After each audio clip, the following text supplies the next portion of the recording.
இவ்விதமாய் ஜனங்களை எண்ணின பின்பு ராஜாவின் இருதயம் அவனை வாதித்தது. ராஜாவின் வார்த்தை அந்த இடத்துல பலத்தது. எப்போ கர்த்தருடைய ஜனங்களை எண்ணி பார்க்கணும்னு சொல்லும் போது அந்த வார்த்தை அவனுக்கு பலத்தது.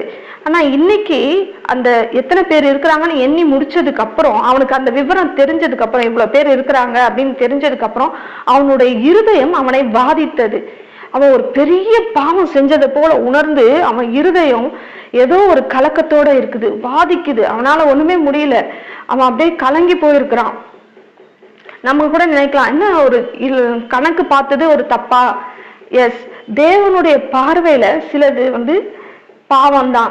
அவர் செய்யக்கூடாதுன்னு சொன்னார்னா தேவன் ஆட்கள் மூலமா இது செய்ய வேண்டான்னு அவனுக்கு எச்சரிக்கை கொடுக்கிறாரு. யோவாபும் வேணான்னு சொல்றான்,